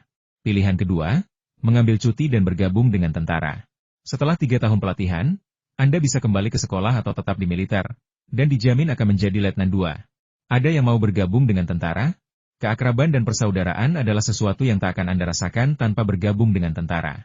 Dan jika Anda bergabung dengan tentara, Anda tidak hanya bisa menguasai senjata, tetapi juga tank, pesawat, artileri, dan banyak lagi. Feng Yu merasa jijik dalam hatinya. Kamu hanya membual, dan kamu telah menjadi prajurit selama beberapa tahun hanya untuk memberi makan babi. Melihat hanya 2 orang yang ragu-ragu, sementara yang lain menolak tanpa ragu, terutama Feng Yu, yang ia optimistis, sang instruktur sedikit kecewa. Dibandingkan dengan para kader yang bisa menjadi kader setelah lulus dari Universitas Jingcheng, mereka masih enggan bergabung dengan tentara. Mengapa begitu sulit merekrut beberapa prajurit berkualitas tinggi? Setelah dibebaskan dari pangkalan militer tertutup, Feng Yu merasa seperti terlahir kembali. Ia akhirnya lolos dari lautan penderitaan. Saya tidak tahu bagaimana keadaan perusahaan saat ini. Apakah VCD-nya dirilis sesuai jadwal? Bagaimana penjualannya? Pada tanggal 1 Juli, iklan di beberapa slot waktu CCTV digantikan oleh iklan Feng Yu VCD dan Aihua VCD. Semua orang merasa iklan ini sangat segar. Sebuah CD kecil dimasukkan ke dalam pemutar, dan pemutar itu dapat memutar video jernih seperti VCR. Yang paling membuat semua orang terkesan adalah bahwa ukuran CD ini jauh lebih kecil daripada kaset video atau cakram LD besar. Tetapi kejernihannya lebih tinggi daripada kaset video dan tidak kalah dengan cakram LD besar. CD dapat disimpan dalam kotak kecil, praktis, dan hemat tempat. Kotak ini juga dilengkapi fungsi karaoke, jadi Anda bisa ikut bernyanyi. Yang membuat semua orang tertawa adalah ketika Sanan dan Naing benar-benar menyanyikan lagu mereka sendiri bersamaan dengan MV di layar, dan mereka tampak menikmatinya. Slogan iklan Fengyu VCD adalah peralatan listrik Fengyu, teknologi mengubah kehidupan. Slogan iklan Aiwa VCD adalah peralatan listrik Aiwa, menguasai teknologi inti. Kedua merek ingin menawarkan produk yang sama, memberi kesan saling balas. Namun, meskipun iklannya gencar, tidak banyak yang membelinya. Setengah bulan telah berlalu. Fengyu bertanya-tanya dan menemukan bahwa belum ada pedagang yang memesan barang untuk bulan depan. Respons pasar tidak terlalu antusias. Fengyu penasaran. Mungkinkah ia memajukan tanggal rilis VCD-nya, dan tidak ada yang menyukainya? Di kehidupan sebelumnya, Wanyan VCD hanya diproduksi sedikit di atas 10.000 unit di tahun pertamanya, dan sebagian besar dibeli oleh berbagai perusahaan elektronik untuk penelitian. Butuh 3 atau 4 tahun pengembangan sebelum menjadi hit global. Jepang adalah yang paling cerdik, menjadi yang pertama berhasil meneliti dan mematenkan teknologi, meraup keuntungan sepenuhnya. Namun, Jepang belum mengajukan paten di Tiongkok, sehingga masih banyak perusahaan yang bersaing di Tiongkok, menciptakan persaingan yang sengit. Wanyan segera kalah dalam persaingan pasar. Beberapa perusahaan ternama, seperti Sinke dan Aido, perlahan-lahan terdesak oleh produk DVD asing karena tidak memahami inovasi teknologi, dan akhirnya menarik diri dari pasar. Berdasarkan sejarah, VCD baru akan dirilis tahun depan, dengan penjualan lebih dari 10.000 unit. Setelah itu, penjualannya akan tumbuh secara eksponensial setiap tahun, yang pada akhirnya akan mengalahkan VCR tradisional dalam beberapa tahun. Fengyu yakin iklannya cukup bagus. Ia memiliki liputan media dan selebritas, jadi mengapa penjualannya tidak meningkat? Berdasarkan hal ini, volume penjualan bulanan sebesar 10.000 unit sudah cukup, tetapi produksi VCD merek Fengyu sendiri mencapai 50.000 unit per bulan. Produk-produk tersebut sangat kelebihan stok. Belum lagi menghasilkan keuntungan, produksi harus dikurangi agar mencapai titik impas. Apakah karena promosinya kurang efektif? Apakah orang-orang masih belum menyadari manfaat VCD? Fengyu merenung, bertanya-tanya apakah para distributor belum memahami poin penjualan utama dan menjualnya ke studio-studio video, yang merupakan pembeli utama di kehidupan sebelumnya. Fengyu menelepon Fu Guangzheng, dan Fu Guangzheng menghela napas lega. Fengyu akhirnya muncul. Penjualan VCD ini tidak sebaik yang diharapkan. Fu Guangzheng ingin berdiskusi dengan Fengyu. Apakah sebaiknya mulai beriklan di luar negeri untuk merangsang penjualan, atau mengurangi produksi terlebih dahulu untuk memastikan keuntungan. Setidaknya dia tidak akan rugi, kan? Apakah posisi pasar kami salah? Kami memposisikannya sebagai mesin karaoke. Tetapi ini sebenarnya perekam video jenis baru? Tanya Jiang Wanmeng. Fengyu menepuk kepalanya, berpikir mungkin ia telah melakukan kesalahan. Ia mengerti maksud propaganda itu. Di luar negeri, keluarga sangatlah penting. Karena keluarga tidak tinggal bersama di hari kerja, mereka sangat suka berkumpul di akhir pekan. Nilai jual VCD ini adalah teater rumah. Dibandingkan dengan murahnya cakram LD besar dan kejernihan VCR tradisional, CD lebih kecil daripada kaset kedua produk tersebut. Inilah keunggulan utamanya. Bagaimana dengan perbandingan antara pemutaran VCD dan VCR? Atau ukuran VCD dan cakram LD besar? Saudara Fu, bagaimana caranya agar kita bisa segera memberitahu orang-orang tentang keunggulan produk kita? Fengyu meminta saran kepada Fu Guangzheng. Fu Guangzheng sedikit terkejut. Fengyu selalu membuat keputusan, tetapi hari ini dia benar-benar memintanya. Dia merasa sedikit bangga. Keluarga Fu punya banyak cara untuk mempromosikan produk mereka. Cara tercepat, tentu saja, adalah mempromosikannya secara gencar, dengan fokus pada poin-poin penting. Kami sudah memasang iklan di CCTV, dan meskipun frekuensinya tidak terlalu tinggi, frekuensinya juga tidak terlalu rendah. Kalau memungkinkan, ganti iklan prime time dengan Fengyu Super Electric Fan dan Aiwa Walkman dengan iklan VCD. Tidak masalah. Aku akan bicara dengan CCTV besok. Fengyu mengangguk. Lagi pula, semua produknya sendiri, jadi wajar saja kalau fokus promosinya sedikit berubah. Lagi pula, mereka mempromosikan merek yang sama. Faktanya, cara tercepat agar produk elektronik baru diterima masyarakat adalah jika produsen elektronik terlebih dahulu menerima produk tersebut, baru kemudian mengumumkan manfaatnya. Membiarkan pesaing kita memuji kita? Itu mustahil, kan? Jiang Wanmeng mengerutkan kening. Siapa yang akan memuji pesaing mereka? Kalau dia pasti tidak akan melakukannya. Fengyu tiba-tiba bertanya, bagaimana jika pujian atau seruan mereka yang tidak disengaja terekam oleh para reporter? Atau bagaimana jika kita menggunakan kata-kata mereka untuk memuji diri kita sendiri? Saudara Feng, Apakah kamu punya solusi? Fu Guang menatap Feng Yu. Mungkinkah Feng Yu sudah memikirkan solusi secepat itu? Bagaimana kalau kita adakan pameran dagang? Atau mungkin kita bisa membawa produk kita ke pameran dagang elektronik di luar negeri? Pameran dagang? Sepertinya tidak ada pameran dagang terkait yang diadakan di luar negeri. Ada beberapa di Tiongkok, tetapi skalanya tidak besar dan tidak dapat menarik perwakilan merek asing besar. Jiang Wanmeng cukup memahami aspek ini. Ia telah berpartisipasi dalam pameran dagang produk terkait di Tiongkok lebih dari sekali. Feng Yu tersenyum dan berkata, kalau tidak ada pameran dagang, kita bisa menyelenggarakannya sendiri. Saudara Fu, bisakah Anda membantu mengundang beberapa perwakilan merek dari Eropa, Amerika, dan Asia? Akan lebih baik jika kita bisa mendatangkan beberapa perwakilan yang berpengaruh. Saya akan bertanggung jawab atas perwakilan dari Jepang dan Eropa Timur. Tuan Jiang, Anda yang akan mengundang produsen elektronik dalam negeri. Untuk Jepang, kami akan mengirimkan undangan atas nama AIWA, dan beberapa perusahaan mungkin akan memberi kami kesempatan untuk hadir. Untuk Eropa Timur, kami serahkan pada Kirilenko, yang pasti akan memberi kami kehormatan. Dengan cara ini, bersama dengan perusahaan dalam negeri, mungkin ada ratusan perusahaan yang datang ke sini, terlepas dari ukurannya, dan situasinya akan sangat menarik. Dengan acara sebesar itu dan perusahaan asing yang berpartisipasi, mereka mungkin bisa membuat nama negara mereka muncul di berita CCTV, kan? Kalau kita adakan pameran di Harbin, kita mungkin bisa mendapatkan tempat gratis dari pemerintah kota. Kita juga bisa menyewakan stand-nya, yang bisa jadi cara yang bagus untuk menghasilkan uang. Namun, ketika Feng Yu menyarankan Harbin, Fu Guangzheng menggelengkan kepala. Ia merasa hanya ada 3 tempat yang cocok: Beijing, Shanghai, dan Guangzhou. Harbin terlalu terpencil dan jauh kurang berkembang dibandingkan ketiga kota ini. Feng Yu telah mempertimbangkan hal ini, tetapi ia menyadari bahwa hanya Harbin yang dapat mencapai kecepatan tercepat. Ia juga perlu bekerja sama dengan pemerintah di Beijing, Shanghai, dan Guangzhou untuk memberikan status resmi dan meningkatkan profil pameran tersebut. Jika Harbin, Zhang Ruiqiang pasti akan mendukungnya asalkan ia menyebutkan manfaatnya, tetapi sulit untuk mengatakan tentang 3 kota lainnya. Lagi pula, ini juga merupakan kesempatan yang baik untuk mempromosikan Harbin. Maka mereka bertiga menyusun rencana dan mulai mengundang orang-orang untuk berpartisipasi dalam pameran. Feng Yu juga kembali ke Harbin hari itu untuk melobi Zhang Ruiqiang. Apa? Kamu menyelenggarakan pameran dagang elektronik konsumen? Pameran internasional? Tidak. Acara ini diselenggarakan oleh kota atau provinsi. Akan lebih baik lagi jika bisa disebut acara nasional. Apa gunanya ini? Zhang Ruiqiang menatap Feng Yu. Mungkinkah orang ini ingin kota ini beriklan untuknya lagi? Tujuannya untuk mempromosikan Harbin. Bayangkan saja, begitu banyak pengusaha asing, serta produsen besar dalam negeri, datang ke Harbin. Sungguh peluang yang luar biasa.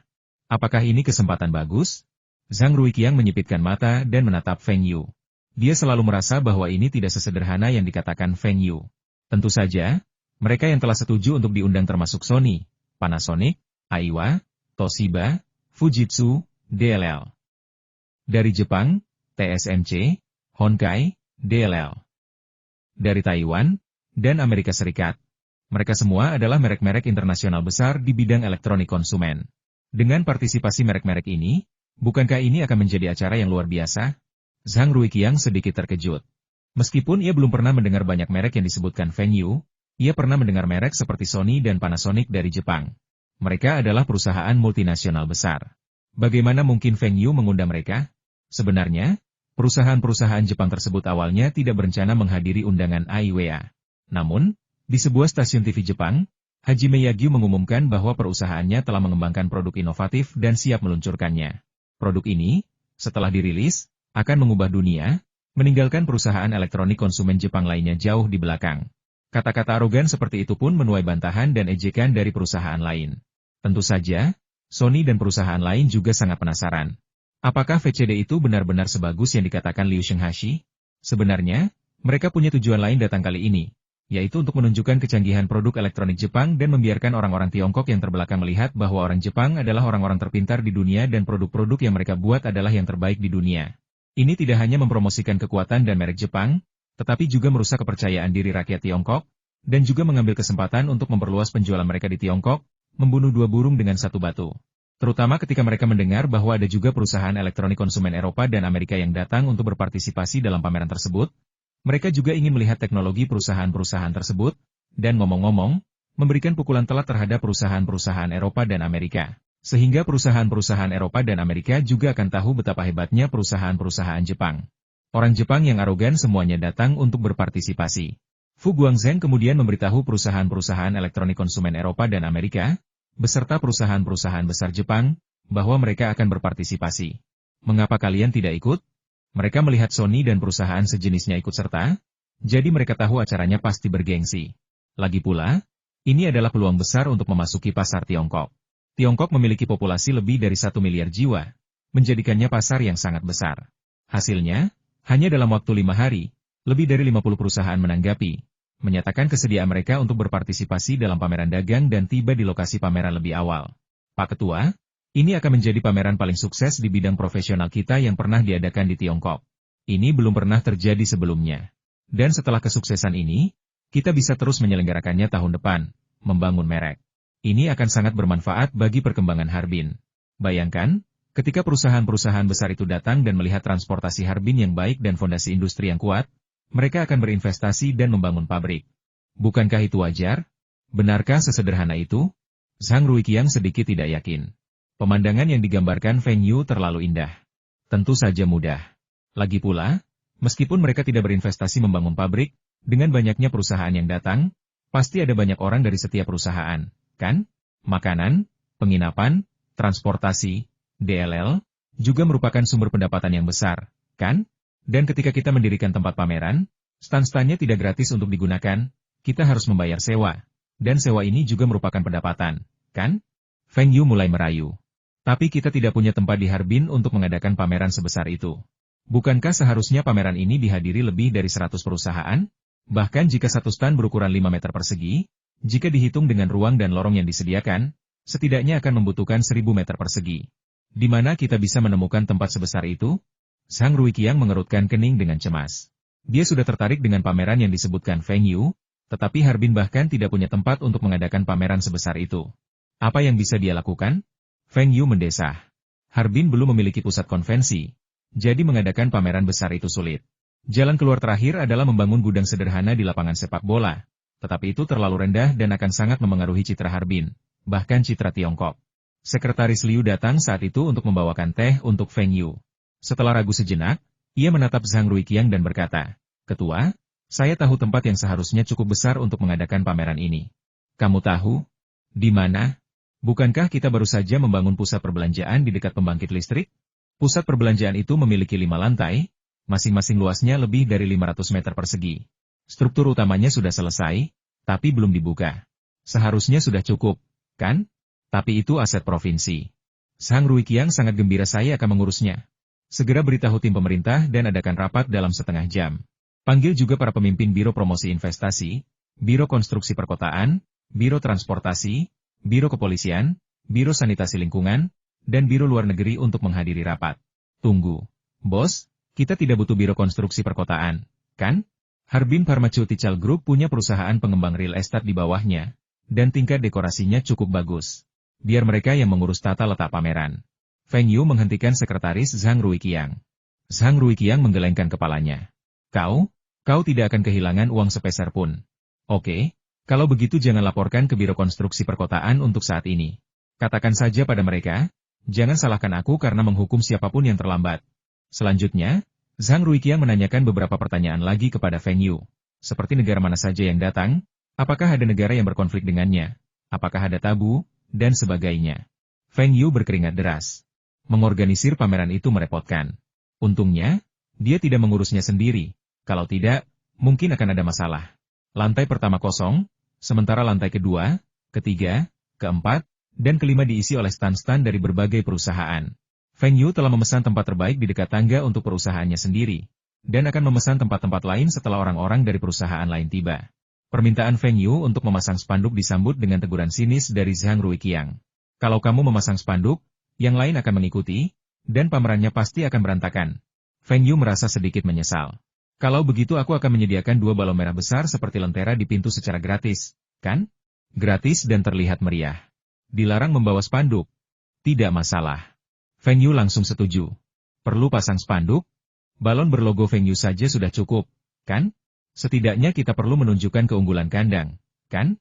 Oh, dan kita akan menggelar karpet merah di pintu masuk, dan menaruh keranjang bunga di kedua sisinya, itu akan membuatnya terlihat bagus. Aku juga sudah menyumbangkannya. Tidak ada cetakan di karpet? Tentu saja tidak masalah. Saya tidak ingin merek perusahaan kita diinjak-injak. Tapi mereka tidak bilang tidak boleh ada kata-kata di keranjang bunga, kan? Perusahaan yang bertanggung jawab atas tata letak stan itu berasal dari Harbin Pharmaceutical Group.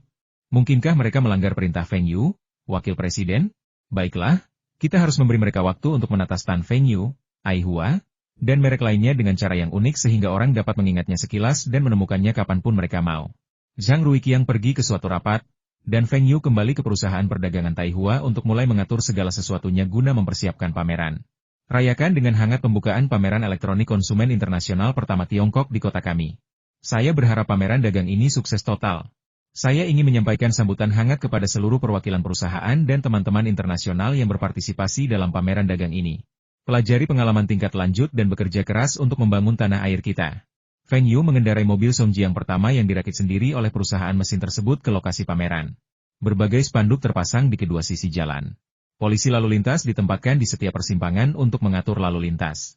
Bahkan jalanan jauh lebih bersih dari biasanya. Beberapa jalan bahkan ditutup sementara, menunjukkan komitmen kota terhadap pameran ini. Bahkan, bukan hanya kota, tetapi provinsi pun sangat mementingkan hal ini. Bahkan para pemimpin kementerian dan komisi telah menelepon dan meminta Harbin untuk menyelenggarakan pameran ini dengan baik, untuk mencerminkan karakter negara kita yang agung, dan untuk tidak membiarkan apapun yang dapat merendahkan martabat bangsa kita terjadi. Feng Yu sedikit tidak puas. Kau sudah memasang begitu banyak spanduk, dan kau tidak mengizinkanku memasang beberapa lagi? Lagi pula, bukankah aku sudah setuju untuk mensponsori semua spanduk itu? Pak Tua Zhang benar-benar pelit. Lihat semua spanduk ini, Anda sudah menyia-nyiakannya. Apa gunanya slogan-slogan ini?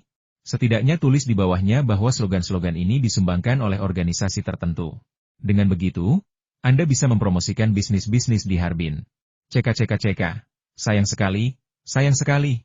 Feng Yu mengemudi sambil menggelengkan kepala dan mendesah. Akhirnya membuat orang di belakangnya tidak senang.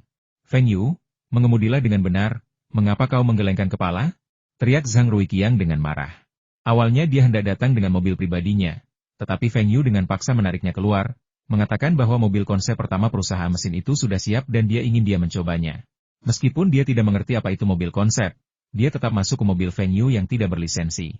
Dia juga ingin merasakan apakah Feng Yu bisa membuat mobil yang bagus secara tertutup.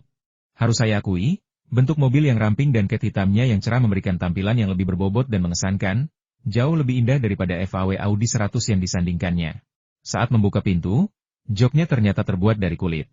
Interiornya luas dan joknya nyaman, dengan jok depan yang bisa digeser maju, mundur, kiri, dan kanan. Terlebih lagi, mobil ini melaju sangat mulus, minim suara, dan memiliki jendela elektrik.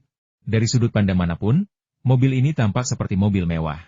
Zhang Ruiqiang bertanya, berapa harga mobil ini? Alis Zhang Ruiqiang berkerut saat Feng Yu menjawab. Apa? Harga mobil ini lebih dari 300.000 yuan? Berapa harganya nanti? 400.000 yuan atau 500.000 yuan? Berapa banyak orang yang mampu membelinya? Feng Yu kemudian menjelaskan bahwa karena mobil ini merupakan mobil konsep, bukan mobil produksi massal, banyak fitur terbaiknya yang digunakan. Setelah produksi massal, detail seperti pelapis jok interior dan kapasitas mesin dapat dikurangi, sehingga biaya produksi tetap di bawah 100.000 yuan, dan harga ecerannya tidak boleh melebihi 200.000 yuan. 200.000? 200.000 terlalu mahal. Berapa harga Santana?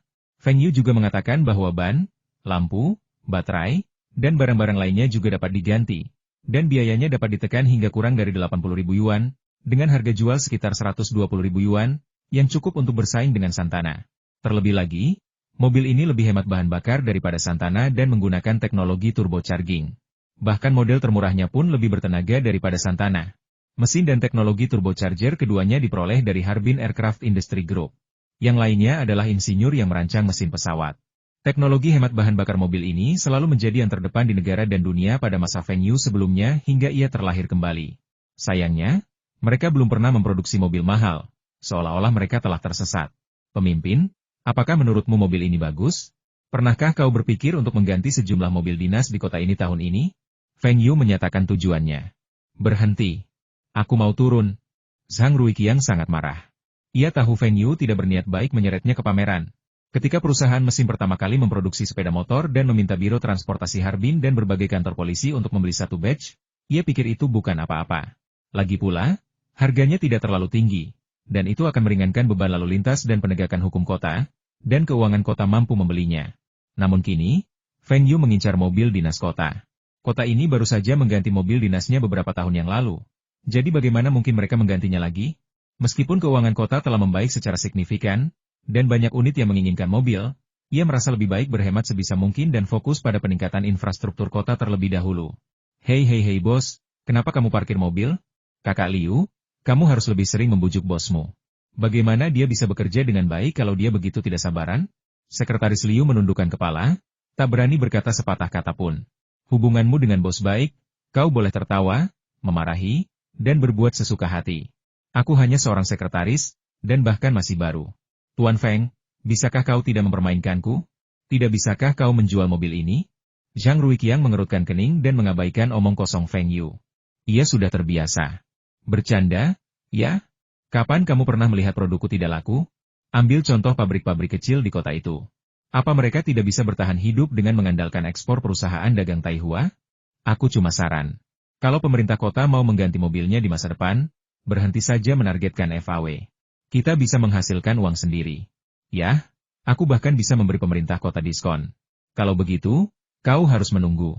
Kota ini tidak akan bisa mengganti mobilnya tahun ini atau tahun depan. Zhang Ruiqiang ingin menggagalkan rencana Feng Yu untuk menjual mobil itu ke kota. Biaya resmi kota harus dihemat, jangan sampai ada pemborosan. Di banyak ibu kota provinsi lain, belum lagi para wali kota, bahkan wakil wali kota pun mengendarai Audi 200 impor yang baru dirilis tahun lalu. Namun di Harbin, hanya sekretaris partai yang mengendarai Audi 100 produksi dalam negeri. Siapa lagi yang berani berubah? Unit tingkat bawah hanya memiliki Santana, Xiali dan sejenisnya, dan beberapa pemimpin unit bahkan mengendarai minivan yang diproduksi oleh grup industri pesawat terbang Harbin, seperti Biro Peternakan dan Biro Pertanian. Feng Yu tersenyum. Hal-hal seperti ini bukan sesuatu yang bisa begitu saja kau katakan tidak ingin diubah. Ketika para pemimpin provinsi mengganti mobil mereka, bisakah kau tidak menggantinya? Ketika unit-unit bawahan perlu mengganti mobil mereka, mereka terus-menerus mendorong para pemimpin untuk melakukannya. Jika kau tidak ingin berubah, apakah itu berarti sekretaris juga tidak ingin berubah? Saat itu, semua instansi pemerintah di seluruh negeri akan mengganti mobil mereka. Tapi Harbin tidak. Semua kota dan prefektur lain di Heilongjiang sudah mengganti mobil mereka. Jadi bagaimana mungkin Anda bisa menahan diri dan tidak berubah? Orang-orang akan menuduh Anda mencari ketenaran, dan saat itu, Anda tidak akan bisa menolak untuk berubah meskipun Anda mau.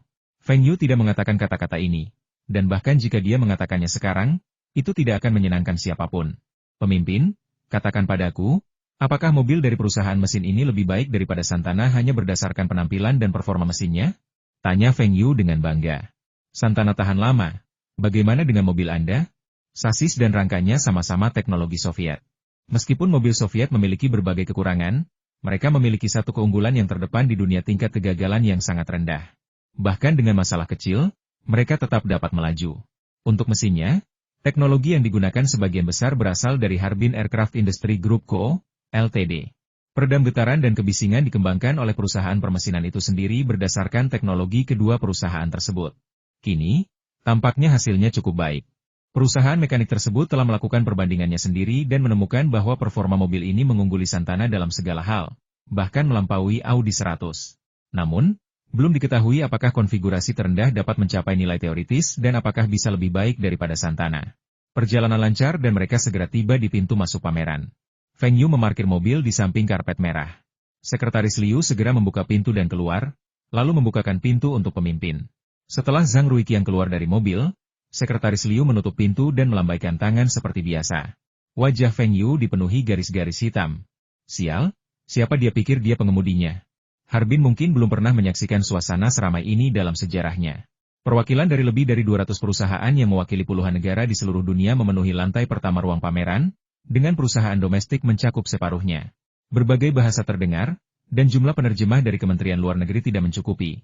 Sehingga mereka bahkan merekrut banyak guru, profesor, dan bahkan mahasiswa dari berbagai universitas untuk menjadi penerjemah. Berjalan menyusuri karpet merah, Zhang Ruiqiang memandangi keranjang bunga di kedua sisi karpet, dengan logo merek Feng Yu yang mencolok. Ia tak kuasa menahan diri untuk mendengus dingin. Mendongak, ia melihat dua balon besar berbentuk lentera melayang di kedua sisinya, juga dengan logo merek Feng Yu. Dia tahu pasti ada motif tersembunyi di balik tindakannya menyumbangkan barang-barang secara sukarela. Dia sudah mencoba segala cara untuk mencegahnya, tetapi tetap tidak berhasil. Feng Yu sekali lagi diiklankan. Aduh, tempat ini didekorasi oleh perusahaan konstruksi yang berafiliasi dengan Harbin Pharmaceutical Group. Mungkinkah ada iklan di sini? Kalau ada, harus segera dihapus.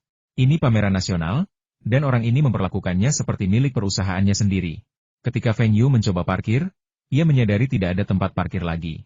Ada sebuah plaza besar di pintu masuk, tetapi plaza itu penuh dengan berbagai macam mobil, termasuk sejumlah taksi yang disewa oleh orang asing yang tidak mau pergi. Para pengemudi taksi berkumpul dalam kelompok yang terdiri dari 3 atau 5 orang yang saling mengenal, merokok dan mengobrol. Hei, apa ini barang elektronik konsumen? Dasar orang kuno, kamu bahkan tidak tahu apa-apa tentang barang elektronik, hanya semikonduktor, jam tangan elektronik, dan sebagainya, kata seorang pengemudi dengan bangga, sambil memandang pria tua yang tidak tahu apa-apa itu dengan jijik. Apa? Apa urusan ini benar-benar penting? Bukan cuma wali kota kita yang datang untuk berpidato, tapi banyak orang asing juga yang datang? Hei, aku ini orang Soviet, orang Rusia. Bagaimana denganmu? Kamu dari mana? Saya dari Inggris. Saya tarik yang Prancis. Aku yang menarik yang Amerika. Lau Liu, kenapa kau diam saja? Aku menarik seorang tentara Jepang. Liu tua menundukkan kepalanya karena malu. Dasar setan kecil, kamu juga merokok? Keluar dari sini dan jangan merokok bersama kami. Tapi saya baru tahu ketika sampai di sana bahwa setan itu berbicara dengan dialek Cina kami. Jangan tarik dia kembali. Tapi aku sudah mengambil uangnya. Tapi, kalau dia mau pakai mobilku lagi besok, aku pasti tidak akan membawanya. Liu tua menepuk dadanya dan berjanji. Tuan-tuan, bisakah Anda menggeser mobil Anda sedikit agar saya bisa parkir di sini juga? Sungguh kesalahan. Seharusnya saya meminta mereka untuk memesan tempat parkir untuk saya. Hei, apa merek mobilmu? Kelihatannya familiar, tapi aku belum pernah melihatnya. Lagi pula, mobilmu tidak punya plat nomor? Cepat pergi. Ada polisi lalu lintas yang bertugas di sini hari ini. Mereka akan datang dan menyita mobilmu. Polisi lalu lintas sedang bertugas? Feng Yu menepuk kepalanya dan berkata, terima kasih. Aku akan pergi sekarang. Feng Yu mengendarai mobil ke arah seorang polisi lalu lintas dan menurunkan kaca jendela. Ini mobil yang ditumpangi wali kota hari ini. Di mana tempat parkirnya? Ini mobil wali kota? Tanya polisi lalu lintas dengan ragu. Bukankah mobil yang beredar di pasaran itu Audi 100? Lagi pula, mobil Anda tidak punya plat nomor. Ini mobil yang baru saja diproduksi perusahaan mesin kita. Wali kota sedang mendukung usaha lokal kita. Cepatlah, aku masih harus mengantarkan naskahnya ke wali kota, kata Feng Yu dengan tidak sabar. Baiklah, kalau begitu, ke sana dan belok kiri di depan. Tempat itu khusus untuk para pemimpin kota, dan ada beberapa ruang terbuka di sana.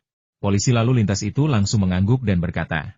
Feng Yu menekan tombol dan melaju pergi di tengah kepulan debu. Polisi lalu lintas di belakangnya berseru, mobilnya bagus sekali. Lihat betapa canggihnya.